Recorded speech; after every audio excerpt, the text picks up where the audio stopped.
This is the second video for chapter 16, Water a Precious Resource. We have already seen why water is a precious resource for us. We have seen the different, what is the amount of water that is available to us. We have also seen the different forms of water. We have discussed all this in the previous video. Let us see what is there in the video. Let us begin now.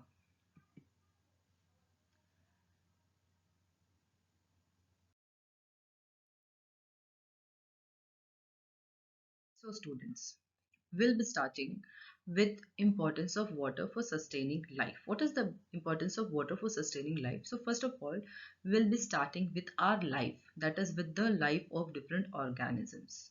What is the importance of life, importance of water in different organisms? So first of all, we know that every organism's body is made up mostly of water. If we talk of how much of water, so almost 65% of the body weight consists of water. It is same, almost same. I am not saying that it is exactly same, but it is almost same in every organism. Even if we talk about a mouse, so the body of a mouse also is made up of 65%, almost 65. It can be more or less, but it is almost 65% of water. Next, water also prevents the human body from diseases of different kinds. Also, water has its part to play in transportation of nutrients, digestion, blood circulation, etc. Next, adequate intake of water enables the human body to excrete waste through perspiration, urination, and defecation. Next, the kidney and liver use it to help flush out waste, as do the intestines.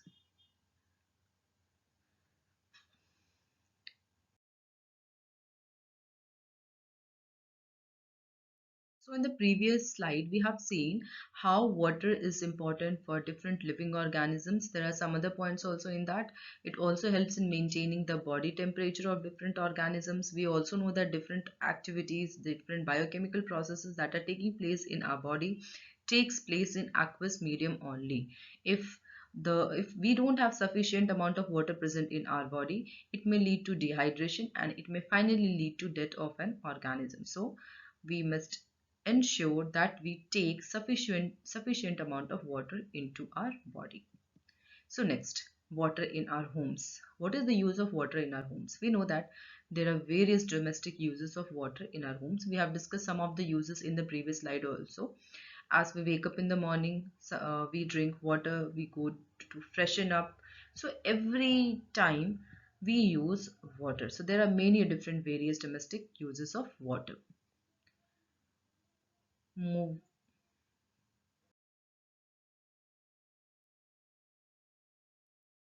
So moving on. Irrigation. So what is irrigation? I suppose you know that watering crops is known as irrigation. So most of the parts of the country, of our country or many other countries also, they depend on irrigation for watering the plants because many of the areas do not receive very good amount of rainfall. So they depend on irrigation. So this is also a very important use of water. Next.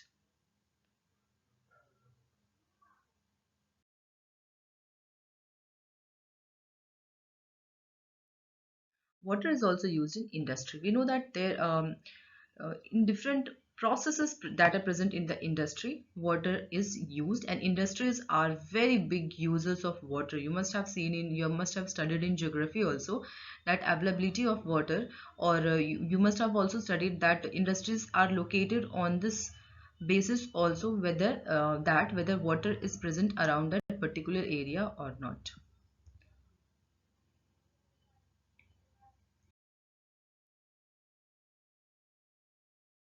Next.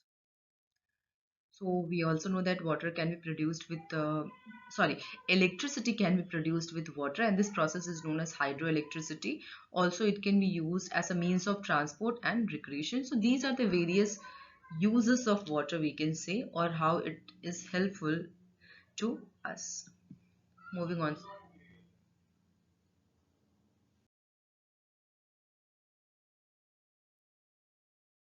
So moving on, students. Now, what are the different sources of water? Next, we'll be discussing about the different sources of water. So the first main source of water on the earth is rainwater. Next, we have surface water, and then last we have groundwater. So these are the different sources of water. So basically, we know that water reaches the earth in the form of rain, which is then stored on the surface in the form of surface water. Some of the surface water seeps through the soil to form groundwater. So the main source of water on the earth, of course, is rainwater. Moving on.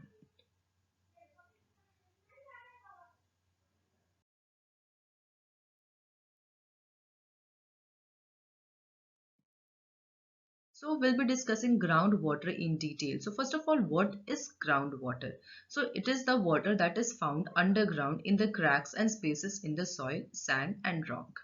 So first of all, you can see here in this diagram that this is land surface, then this is surface water, then you can see this is unsaturated zone. So what will happen as water falls here? So some of the water starts moving into the soil and it starts collecting in the spaces that are present between the soil particles, and this water that is stored between the spaces or crevices that are present in the soil is only known as underground water.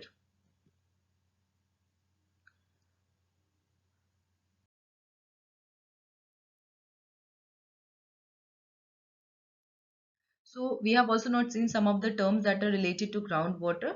So the upper limit of the groundwater is known as water table. Then there is one more term, that is infiltration. So infiltration is the process by which water moves or seeps down into the underground, resulting in the formation of groundwater or underground water. Okay, so this is infiltration and water table. Next, so the topic that we are going to discuss now is depletion of water table. What happens is that since the amount of rainfall is decreasing day by day, you must have noticed, you must have observed that the amount of rainfall that the different areas present on the earth is receiving is decreasing day by day. But due to high level of consumption of the groundwater, the balance between the recharging of the groundwater and the uses of groundwater has been disturbed.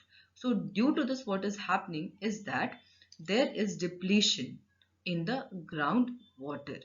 Okay, so now we will discuss what are the major factors that are resulting in the depletion of the water table or groundwater.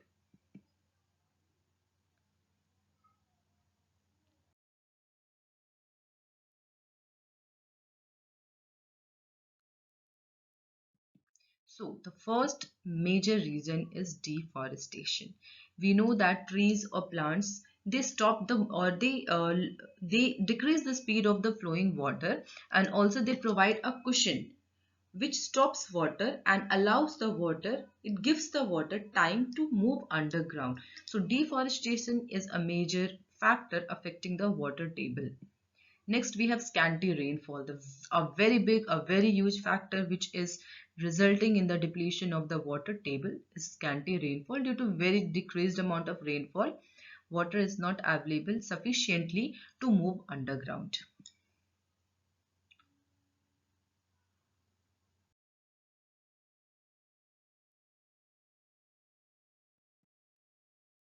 So next we have excessive consumption by increasing population. We know that the population is increasing day by day, but due to scanty rainfall, due to deforestation, the infiltration process is not taking place at that same rate. So this increasing population is also one of the major cause of depletion in water table. Next, we have decrease in the seepage area. We know that there are constructions everywhere around the city.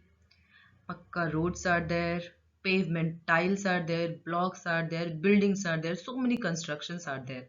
What have we done by doing this? We are not giving the water space to seep underground to infill to move into underground and recharge the groundwater. So this is a very major reason of depletion in the water table. Moving on.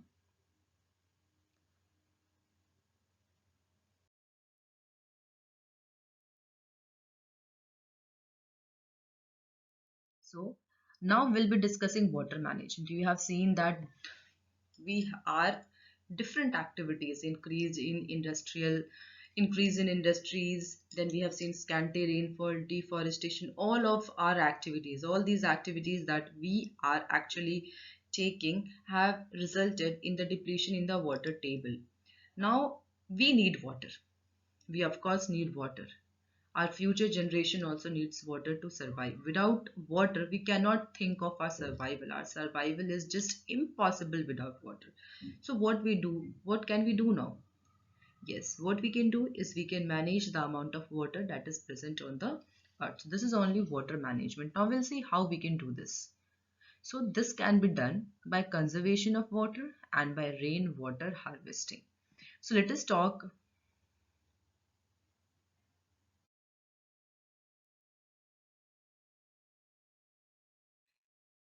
about conservation of water first. How can we conserve water?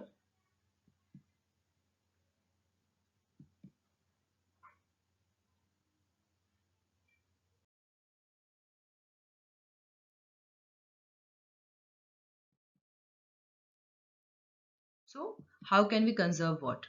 So, first of all, we should avoid wastage of water.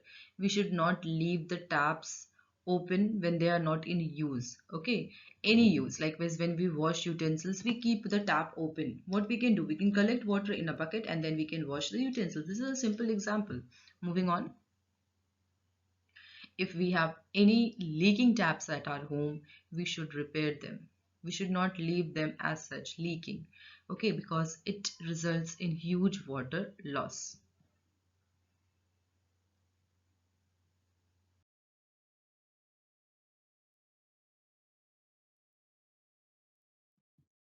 So next, we should minimize the use of water. We should likewise, what we do when we have to wash our utensils, sorry, not utensils, our vehicles, we wash the vehicle with running water. So that results in huge water wastage. What we can do to minimize this? We can take water in bucket, mug, and then we can wash. For watering the plants also, we can adopt some methods which may conserve water. Likewise, we know sprinkler system, we have drip irrigation. All these methods, they conserve water. Next, we have reuse, recycle if possible. Likewise, very simple example of reuse, recycle is that if we have used water to clean or to wash vegetables, that water can be used to water the plants. Okay, so this is a simple example. So we can practice this as much as possible. Moving on.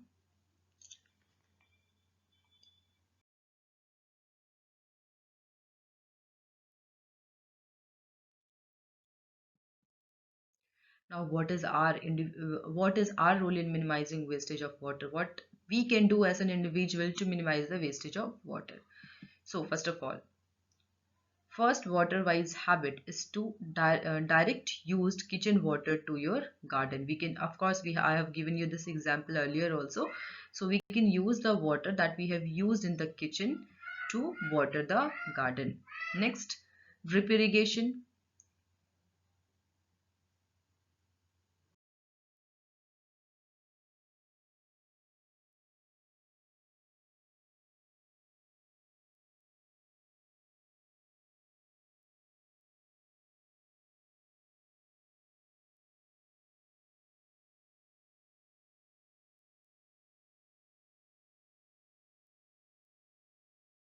Adopt in order to conserve water is that we should turn off the tap while we are brushing. We should not keep the tap open when we brush or when we are engaged in some other activity. Moving on.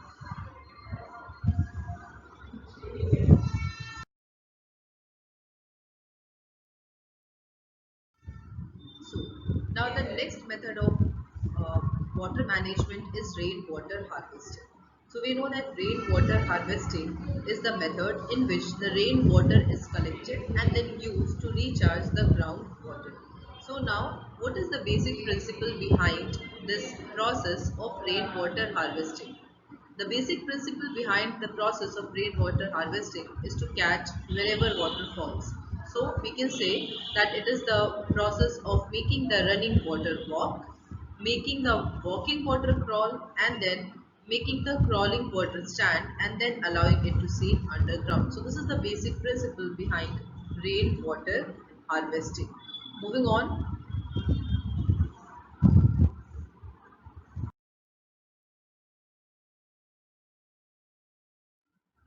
So, we are suffering from severe water scarcity, and let us see what are the effects of this water scarcity on plants. So, first of all, we must have seen potted plants wilting and ultimately drying up if they did not get water even for a few days. So, what happens is that water they start drying and wilting.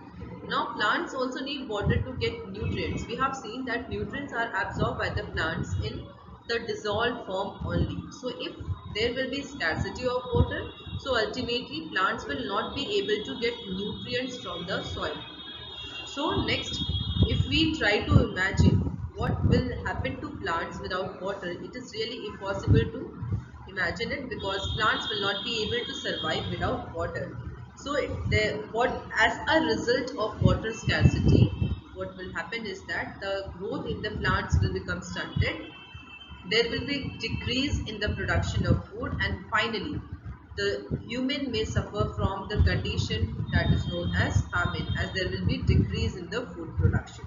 So this is all for this video, students. This is all about water, how water is a precious resource, what will happen if we are not using water wisely, how we can manage water, what we can do as an individual to uh, decrease the wastage of water. So this is all, students. So thank you so much.